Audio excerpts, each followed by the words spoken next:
Okay, here's another example, maybe a little bit better example. Definitely a little more clear for you visual learners. I'm a visual learner myself, so this really helps me. But over here we have the claim, right? So our claim could be that there are dogs nearby.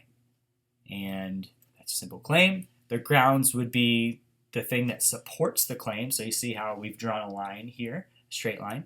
The grounds are you hear barking and howling in the distance. And then the warrant is that dogs are animals that bark and howl.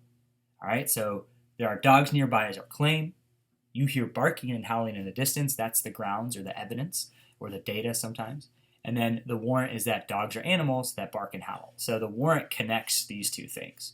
And that's why it's implicit or explicit, because sometimes those two, the claim and the grounds, don't need an explanation. All right, so what we're going to do here is we're going to watch a promotion or a commercial video from Chipotle.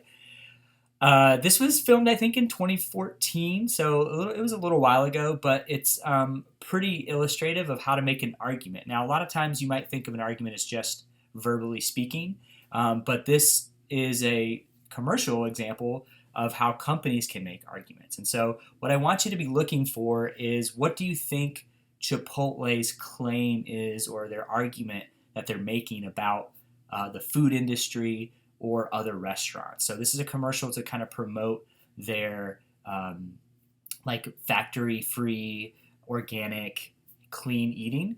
So I want you to kind of look for clues in the video that's showing you what the argument is. And what I'm going to ask you to do is try and break down the argument using claim, warrants, and ground. So we'll do that after we watch this clip. All right, so what we're going to do now is we're going to look at some of the examples. Some of you have shared your arguments, and some of them were spot on. Some of them needed a little bit of work. So there could have been multiple arguments that you got from this video. Here's what I got from it. And so this is what I would hope your paper looks like. All right, so the argument basically is eat Chipotle. A lot of different things you can kind of say here. But the claim to support that argument is that Chipotle has better treatment of animals. The grounds is that the sad cows, the shots in chickens to make them larger, an assembly line, and when main character makes his own food. So this is just kind of some examples that you could have put that that show grounds to support the claim. You didn't have to put all these, but some of you mentioned the sad cows, some of you mentioned the assembly line. So those are all data that prove that Chipotle, has better treatment of animals. Now we'll talk about the strength of that argument, but that is the argument they're going for. And then, oops, I kind of passed that, so we'll go back. Warrant, so this connects the grounds and the claim. Better treatment of animals is good, and since Chipotle doesn't mistreat your food, you should eat at Chipotle.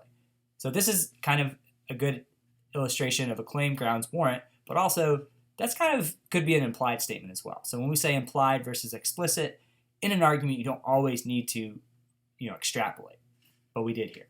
All right, another argument that you could have made, very similar, you can see on the screen here, is fresh ingredients are better for you. So they're making an argument through their use of symbolism and the scarecrow traveling to the farm and to the factory and different places, that fresh ingredients are better for you. The way that they try and prove that is by showing what happens to preserved food. So they face mistreatment, they face chemicals, and if it's preserved and not fresh, it's not as good for you. And then the warrant for that could be having chemicals in food is bad, so fresh ingredients are healthy, so eat at Chipotle because they use fresh ingredients.